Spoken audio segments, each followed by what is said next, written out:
Well, let's begin. It is 3:00 in London time. So I will announce the first presenter, Umar Muhammad.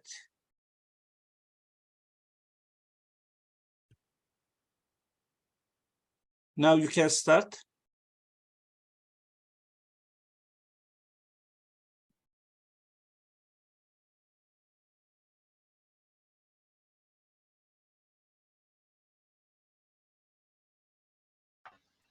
Hello.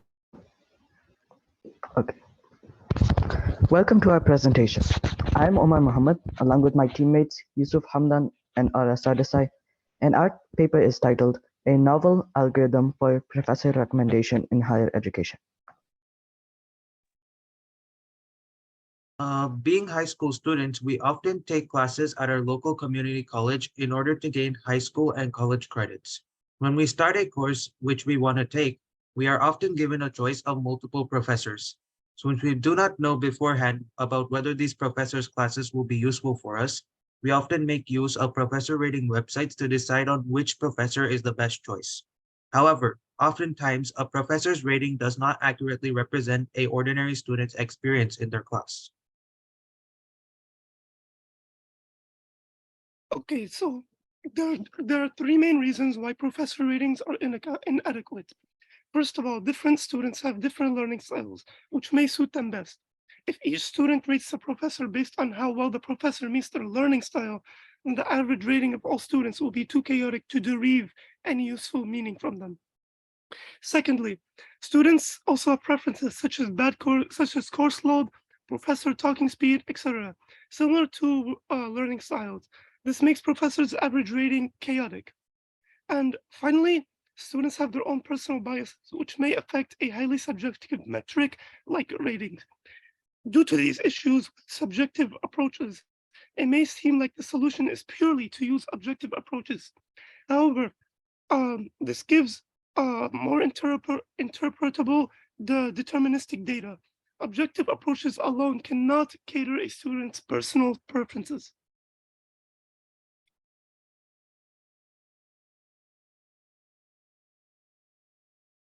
To find a solution to this problem, we researched literature of multiple recommendation systems for both one-on-one courses and massive open online courses.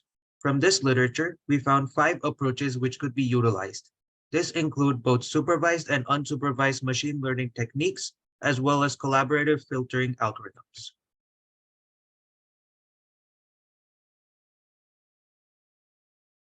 Okay, so never mind. Okay, so we looked at Article 4, 2022, which makes use of modular system utilizing multiple recommendation algorithm. This acts as sort of a proof of concept, showing that we can in fact make use of multiple approaches to build our algorithm.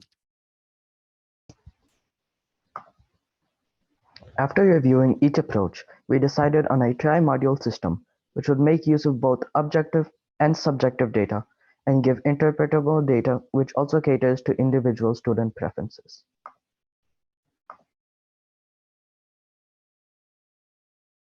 The first module of our approach borrows heavily from Chen et al., making use of a gradient-boosted decision tree in order to generate a ranking score for professors. This module makes use of 3 classes of quantifiable data: demographic features such as student and professor age, in-class features such as lecture lengths and talking speed, and historical features such as the professor's past teaching performance. The module is trained with a pseudo-score derived from student dropout rates such as a ground truth.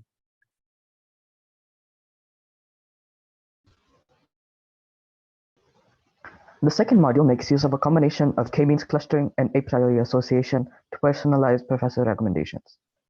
Making use of the data points detailed previously in Chen et al., k-means clustering will be used to analyze numerical data, while a priori association will be used for labeled or range-limited data. A priori association will be used to perform a market basket analysis in order to boost the scores of professors similar to professors which the student has enjoyed in the past. K-means clustering will group similar professors into quote-unquote clusters. Professors in the same cluster as other professors which the student has enjoyed in the past will have their score boosted based on a value inversely proportional to the professor's Euclidean distance from the centroid of the cluster. In other words, professors closer to the student's preference will have their score boosted by a larger amount. Professors outside this cluster will have their score penalized. Since this module is based on a student's past professor ratings, for a student who has not rated any professors, this module will not be activated. The third module makes use of item-based collaborative filtering based on professor ratings, making use of the Tanimoto coefficient as a similarity algorithm. Based on the findings of Verbert et al., item-based collaborative filtering outperformed user-based and slope-1 filtering, and Tanimoto outperformed Pearson and cosine similarity on datasets with a relatively sparse rating dataset. Since only a small percentage of students will rate their professors, this combination of item-based filtering and Tanimoto will maximize accuracy for this general scenario. And similar to Module 2, if the student has not rated any professors, this module will not be activated. To combine all three modules, first of all, each module's output score will be normalized on a scale of 0 to 1. Then a weighted average of the three scores is calculated. Finally, a novelty booster algorithm sourced from Chen et al. Will be applied in order to slightly boost the score of newer professors. This allows new professors to get opportunities to build up a score. And this process will return a final score from 0 to 1, where 0 represents the worst possible professor and 1 represents the best possible match.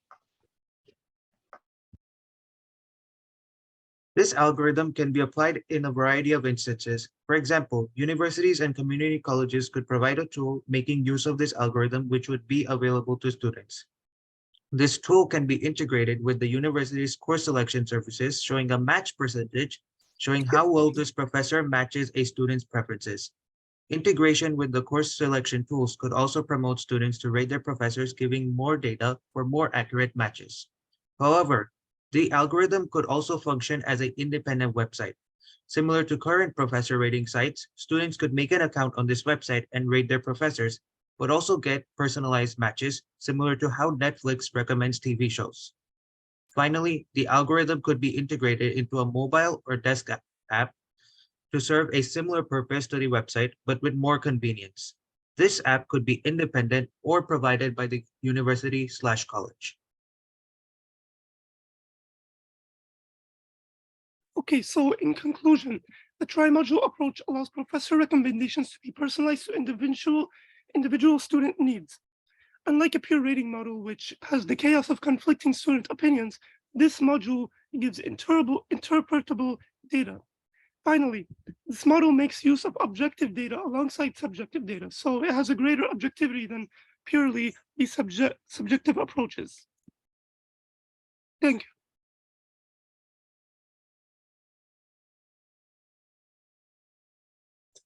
Thank you. Thank you. Any other comments or question for the presenter? Mohammad, Emir, Kars? Yes, I'm here, sir. You are here? Okay. Yes. Let me share my screen. Yes, you can share your screen. You have 10 minutes. Okay. Can you see my screen? Yeah, we can see.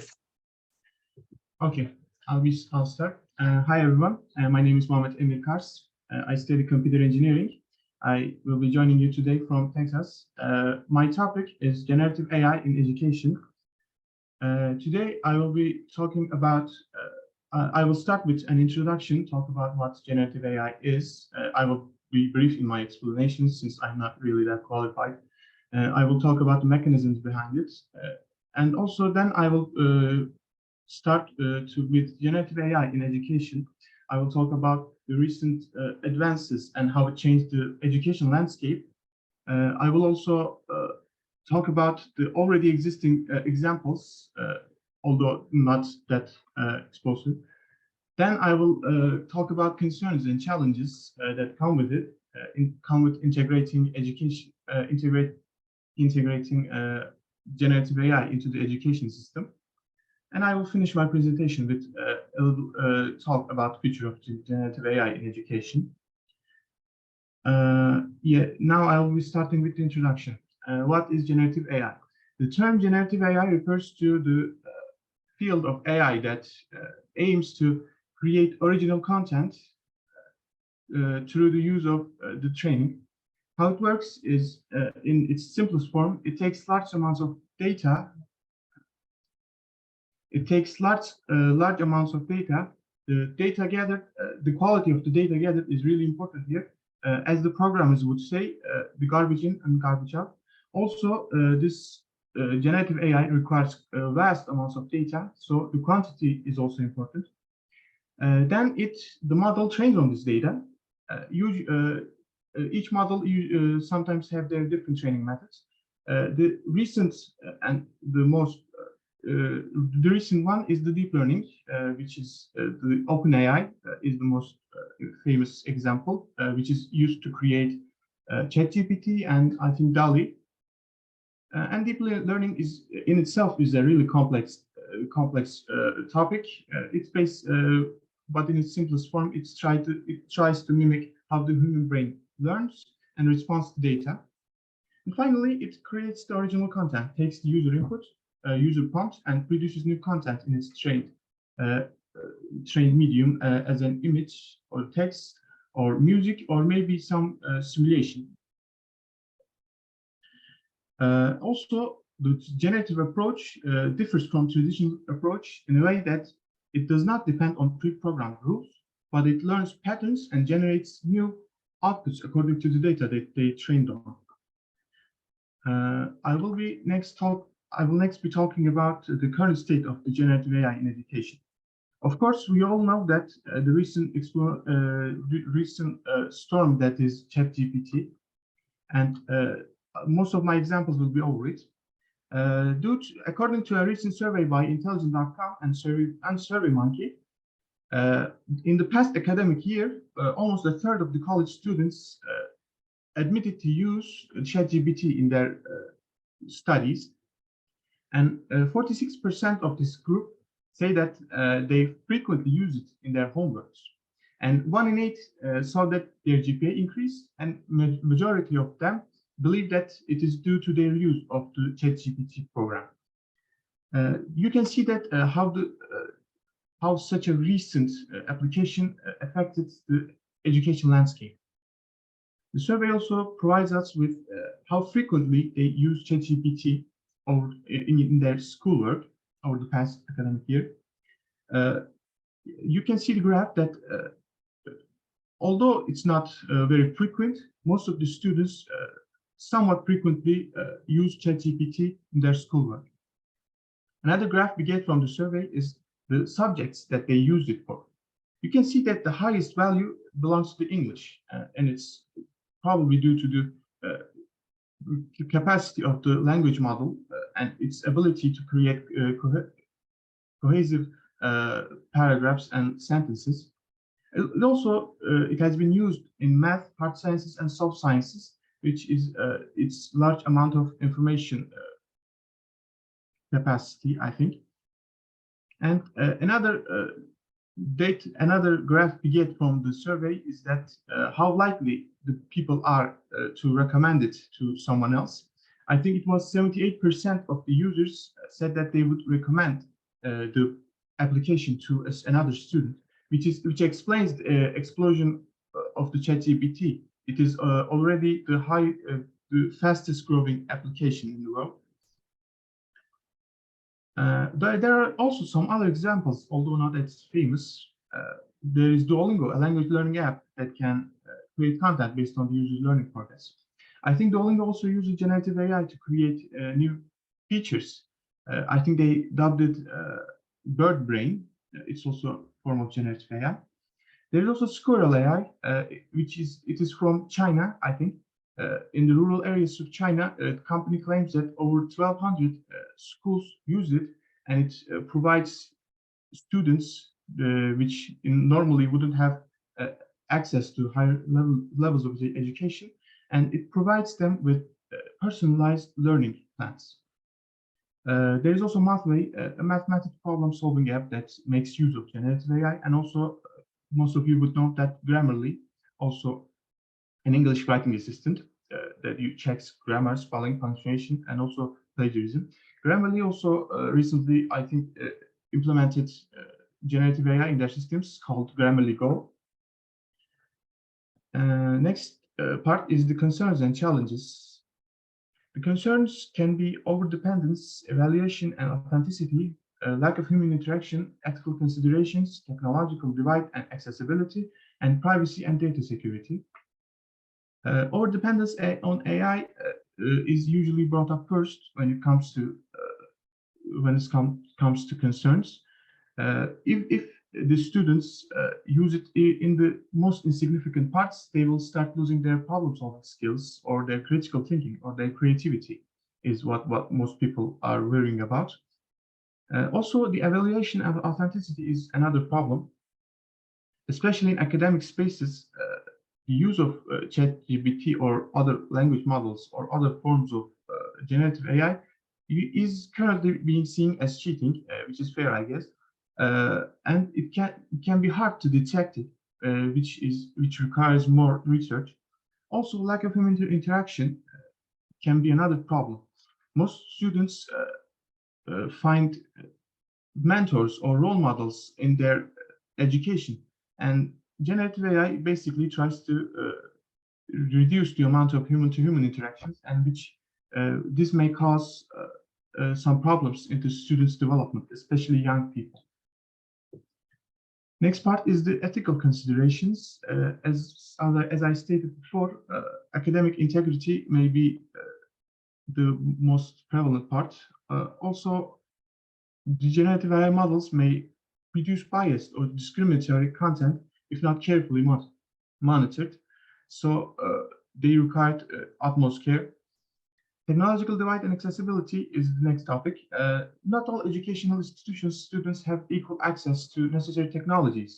If you introduce a new variable into such a fragile system that is education, there will be privileged and underprivileged students, which is why policymakers should be really careful when implementing this new technology into education. And the last one is the privacy and data security. Generative AI systems and AI in general requires vast amounts of data to function properly and increase their accuracy. When it comes to education, this data usually means that the personal information of students, maybe their notes, their hobbies, what they do in their free time, and ensuring the security and privacy of this data is crucial to protect the students' rights and also ensure the trust into academic institutions. And the last part is talking about the future of generative AI in education. Muhammad, brief, please. You consumed your time. Okay. Should I stop then? 1 minute. Last 1 minute. Okay. I will then just use this part. You can see that the top words for ChatGPT here, and it shows that writing, explaining, listing, designing, and brainstorming is the most used parts for most used functions in ChatGPT. And you can predict that the way that this will go is how can this interact with the education system. And if you have time, you can see that the way that this can be used. I would be explaining it, but since I ran out of time, I will just show it. And these are my resources. Thank you for listening to me. Thank you, Muhammad. Any question to Muhammad?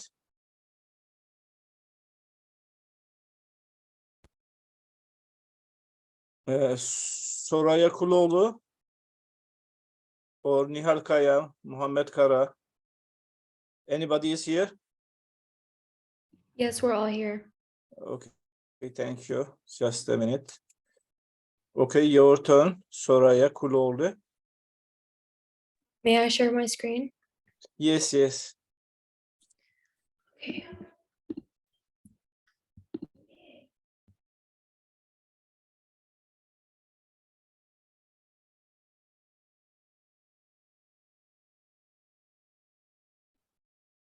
Thank you. We were interested in this topic because me and my partners have been exposed to online school and have experienced its effects on not only us, but society. And we wanted to see how groups can reach peak social coherence and what factors affect the coherence. As we read through the research, we learned the correlation between WC-GCMS and social coherence. The first thing I wanted to start with is what WC-GCMS is. So WC-GCMS stands for word count, Gini coefficient, measure of symmetry, and it is basically a metric system that collects the level of collaboration in online discussions. It was understood that social coherence is limited through textual discourse because it creates a barrier from reality.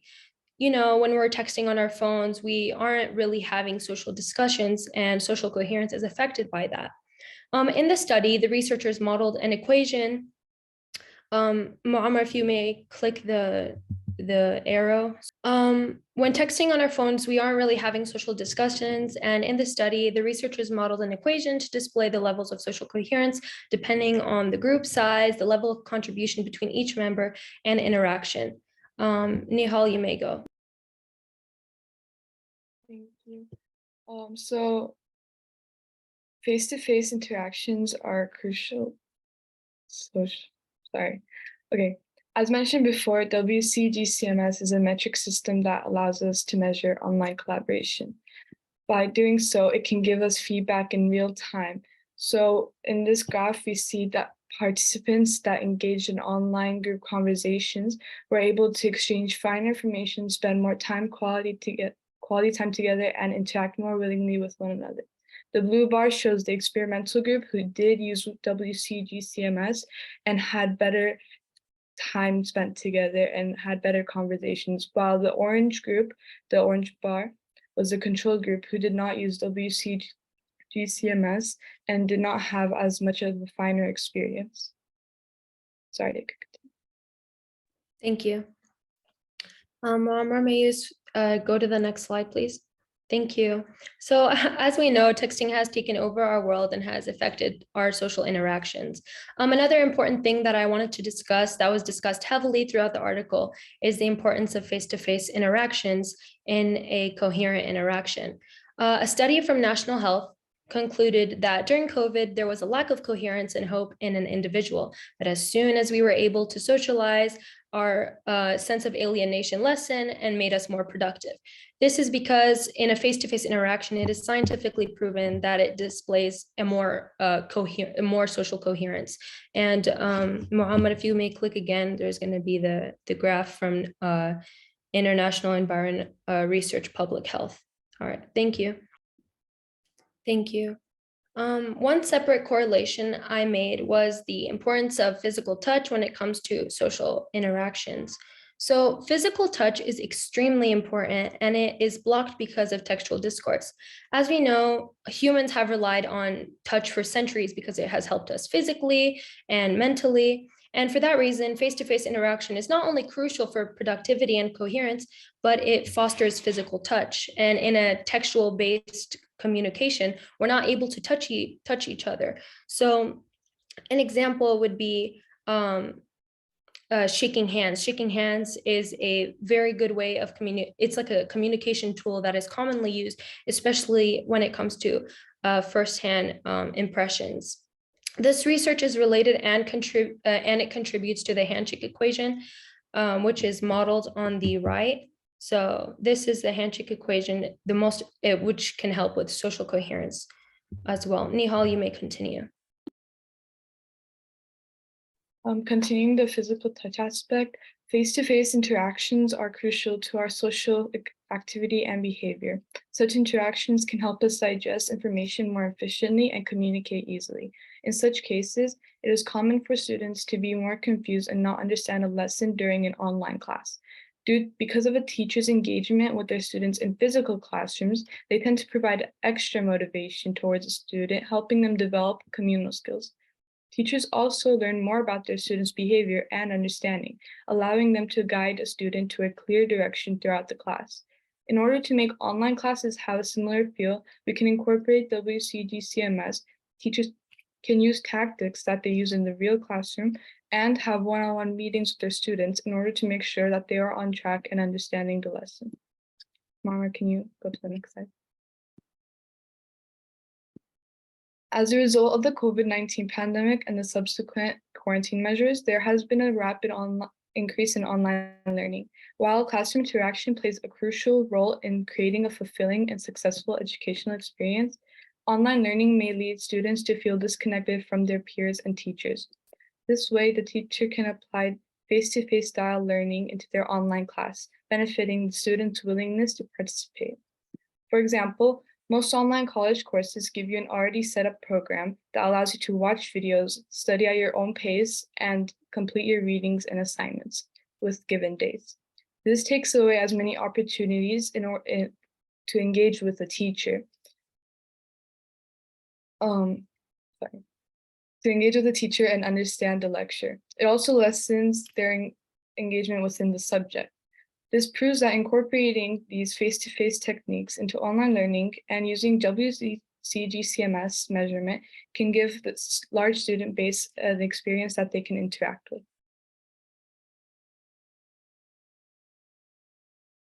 Muammer, you can continue. So, maintaining student engagement in virtual classrooms is challenging due to lack of physical presence and limited social interactions. However, fostering active engagement is crucial for effective online learning.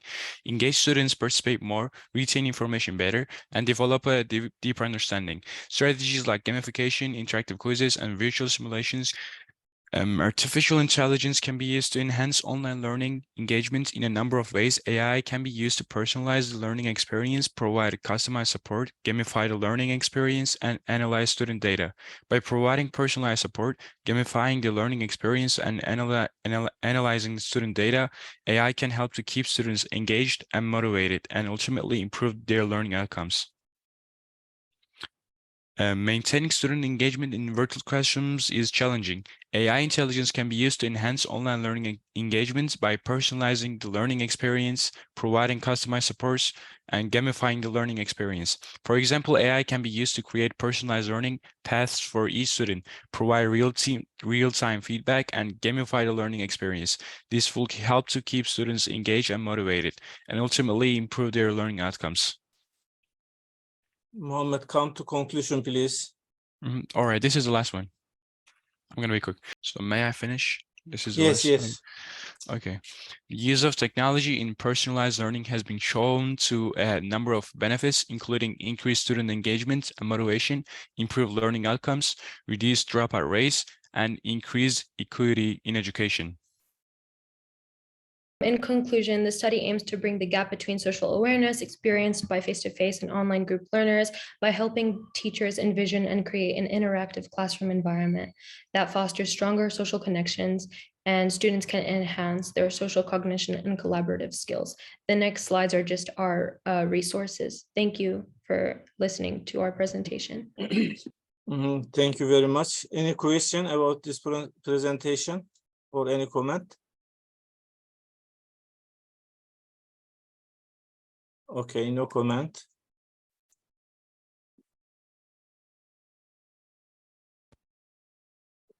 Mehmet Fırat, the next presenter, is he here? I'm here. Yes. Just a minute. Now you can share your screen, please.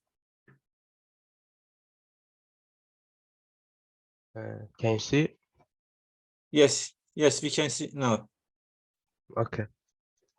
So I'm Mehmet Fırat and I'm making a presentation about unleashing the power of data, exploring initiative approaches for effective decision making. Introduction. In today's data-driven world, making informed decisions is paramount to success. This presentation will delve into the significance of data-driven decision making and its impact on organizations. Objectives. The objectives of this presentation are to provide an understanding of the benefits of data-driven decision-making and explore initiative approaches to leverage data effectively. Sorry. By the end of this session, you will gain insights into how data-driven decision-making can drive better outcomes and competitive advantage. Background. Before delving into the initiative approaches, let's establish some context. The the current landscape of decision making is characterized by the vast amounts of data. However, organizations often face challenges in harnessing the power of data and translating it into effective decisions. We will explore these challenges and discuss how data-driven decisions decisions making can address them. Key concepts. To navigate the realm of data-driven decision making, it is essential to understand key concepts and methodologies. We will explore the predictive analytics, which leverages historical data to make future predictions, machine learning techniques that enable systems to learn and improve from data, and data visualizations approaches to effectively communicate insights. These concepts serve as the foundation for extracting valuable insights from data. Case studies. Let's delve into real-world examples to illustrate the practical application of data-driven decision-making. Through case studies, I will showcase some successful implementations and their impact on organizations. These examples will highlight the transformative power of leveraging data to drive strategic decision-making and achieve organization goals. Initiative approaches. The field of data-driven decision-making is evolving rapidly with initiative approaches reshaping the landscape. We will explore the emerging trends such as artificial intelligence, big data analytics, and cloud computing. These initiative approaches offer new opportunities to leverage data effectively and revolutionize decision-making process. Benefits and challenges. Adapting data-driven decision-making brings numerous benefits to organizations. Improved efficiency, enhanced accuracy, and gaining competitive advantage are just a few examples. However, challenges exist, such as data quality issues and potential risks. Potential risks associated with data privacy and security. We will explore these benefits and challenges along with strategies to address them effectively. Implementation strategies. Implementing data-driven decision-making practices requires careful consideration. In this section, we will discuss key strategies to successfully implement data-driven decision-making within organizations. Topics such as ensuring data quality and establishing robust data governance frameworks, securing the right talent, and managing organizational challenge will be addressed.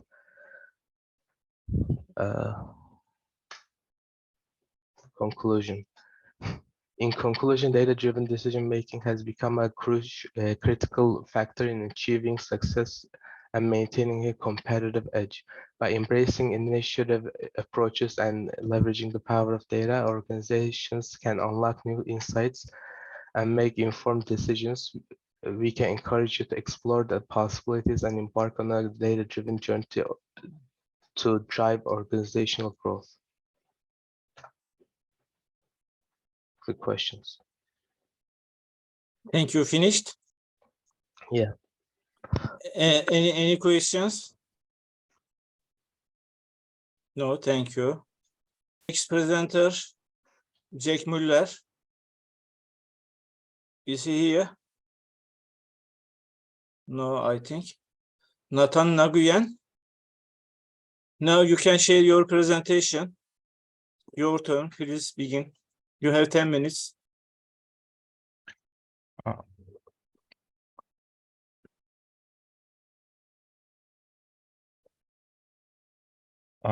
My project is exploring the role of AI in education.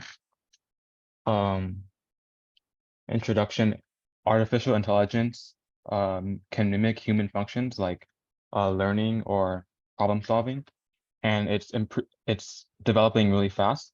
and it can be used to improve education. And this graph is showing how it's advancing. So based on my research of like the current approaches to improving education, there's 3 general methods that AI helps education, which is learning, which is programs that help students remember information, like game-based learning. It helps the student be more engaged and learn more from the information they're receiving. Teacher helps the teacher teach the students, like the teacher learning dashboard. It helps the teacher manage their students more effectively and help them give more guidance. And then the final category is guidance, which helps students manage their education. So the example I gave is predicting students at risk of failing. And by predicting students at risk of failing, they can, so the learning category, it focuses on the student, and it's based on research in cognitive or educational science. So the example I gave was game-based learning, and it uses AI to mimic real-life situations so that they can apply their knowledge that they learned. So like it's transferable. And other applications could be like online courses or like discussions or adaptive tutoring.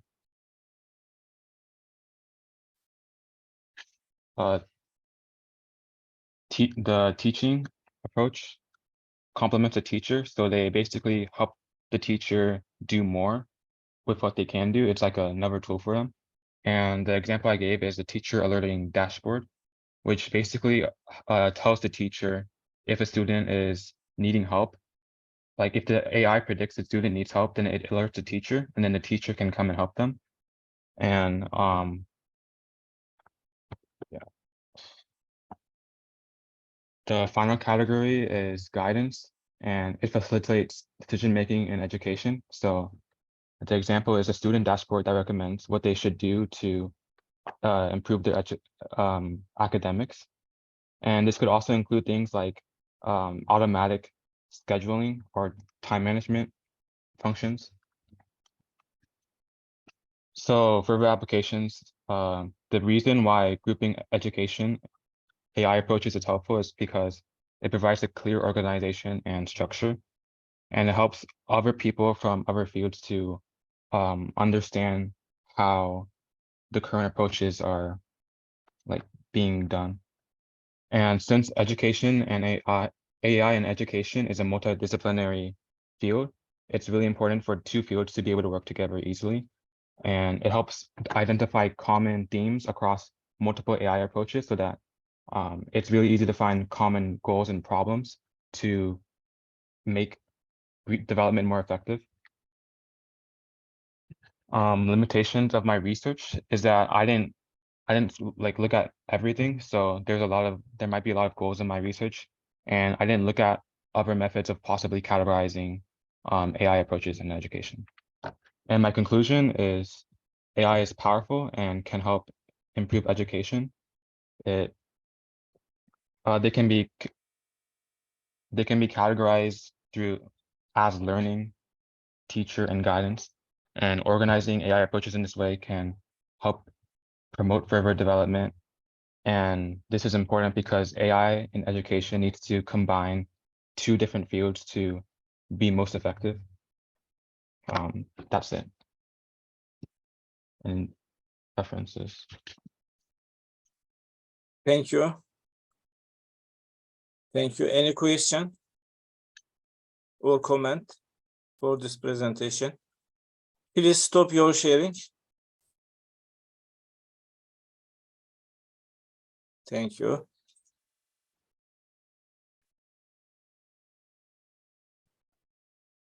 Okay. Bentley, is he here? Bentley, Roy, Angelo. Okay, I think they are absent. Celeb Tao? No. Pedro?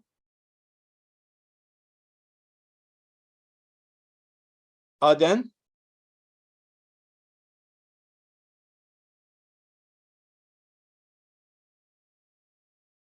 Jesse Elut, Aman Abbasi, no. Claria, Ian, Emin Nafi Köroğlu. Yes, Emin Nafi is here? it's carrier, yes. Okay, just a minute. Okay, you can share your screen. You can begin.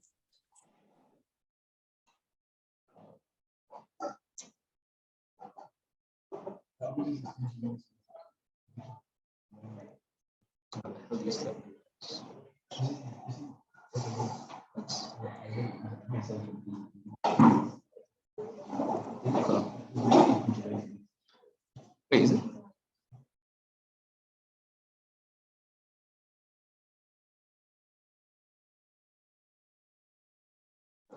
Sure.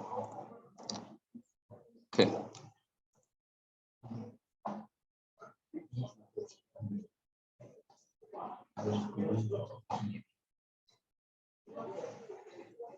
Okay. Yes, please. Yes.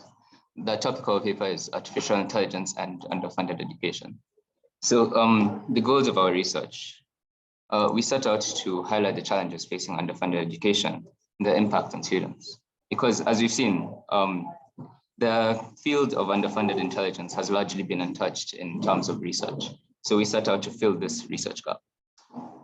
2, we want to explore the possibility and practicality of implementing artificial intelligence in underfunded education.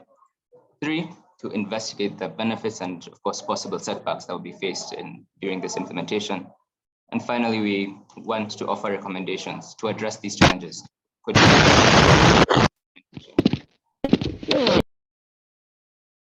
Okay, now onto the introduction. In many countries, educational institutions struggle to provide adequate learning resources due to the limited financial support. So this, of course, creates challenges in access to quality education. And as we will show you, artificial intelligence will be crucial in addressing these challenges. Now, underfunded education. Millions of students around the world are faced with challenges in education due to, of course, limited financial support. And underfunded education is education in which less money and resources are received than what is needed functionally. So from these pictures, we see that the facilities that they have are very limited. And of course, the classes are large. So this means that the students will be very challenged in terms of receiving the best quality education. Now, on to what underfunded education does to a child. Does the society as a whole. So there's a less skilled workforce because children enter and students enter the workforce with less education, which means they're less able to perform. And of course, this leads to lower productivity and finally a lower economic performance for society. So this means that the economic divide between nations whose education is well-funded and underfunded is widened. And of course, this exacerbates the inequalities between nations.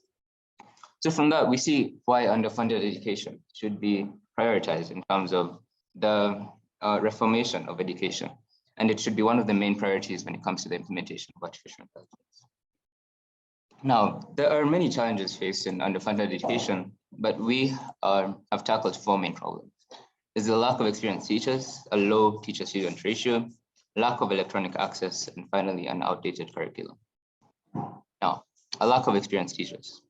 There's been a reduction in the number of teachers in the world who, due to many factors, such as low pay, poor working conditions, and of course, a heavy This meeting is being recorded. Schools are desperate to get teachers, so they take even inexperienced teachers. And this gives students a suboptimal learning experience and learning outcome. The second problem we have outlined is a low teacher-student ratio. Because large classes come with an onslaught of problems, such as a lack of individual attention, low student motivation, difficulty in controlling the class, and of course, less participation. Now, an integral part of learning is interaction. And large classes are troubling for experienced teachers, while, as we have said, underfunded education often has very inexperienced teachers. So this can be very daunting for them. A lack of electronic access. 775 million people around the world lack access to electricity.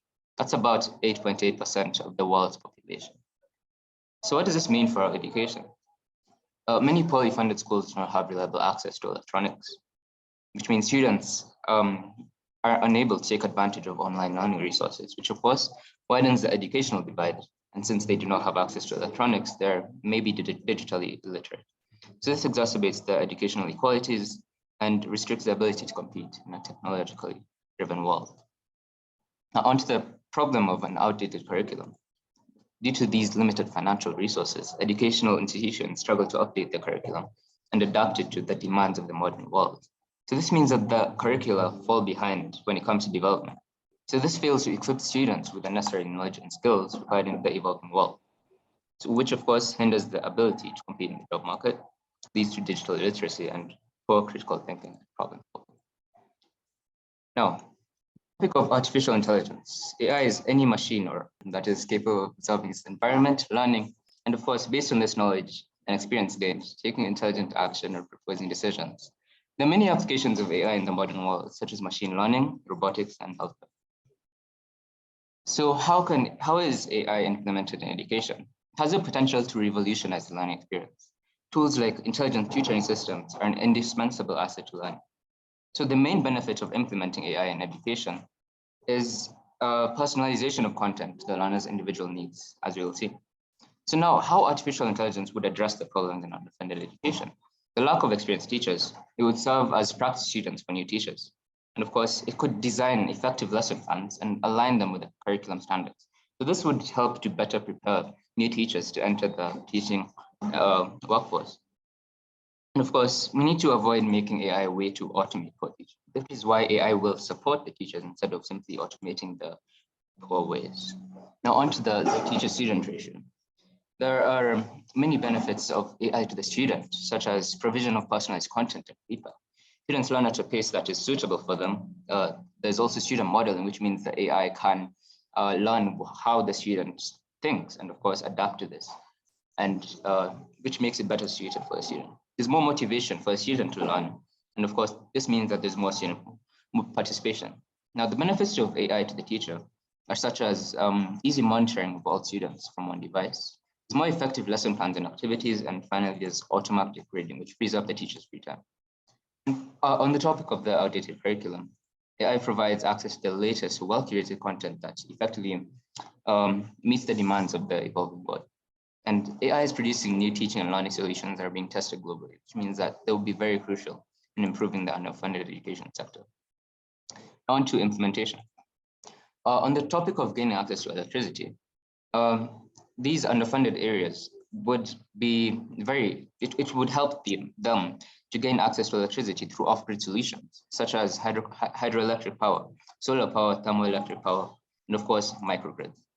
So these are a few of the many ways that could be used to help these areas gain access to electricity.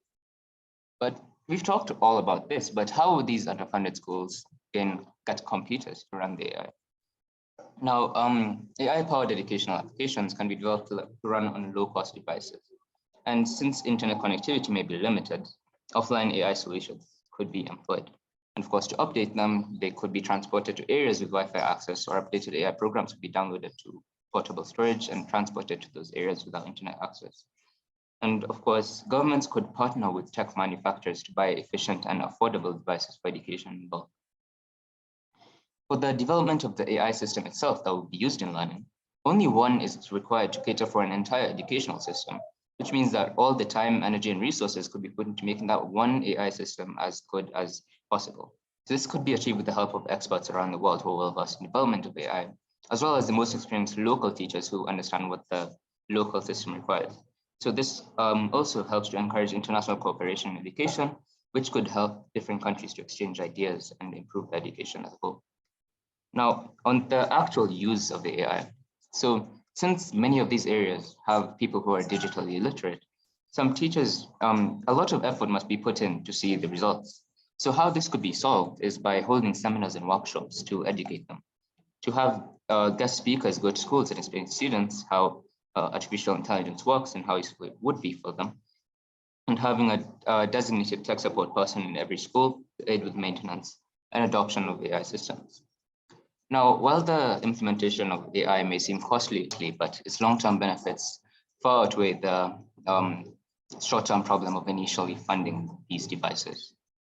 Now for the conclusion. The integration of AI and underfunded education holds tremendous potential to address challenges faced by students and educators alike.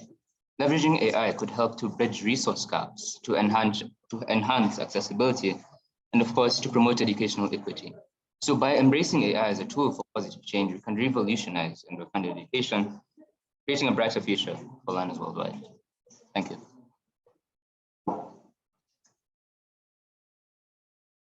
Thank you very much, Mr. Kouloughli. Any other question? Any question or comment? I think we need a 15 minutes break here. We will continue after 15 minutes breaks.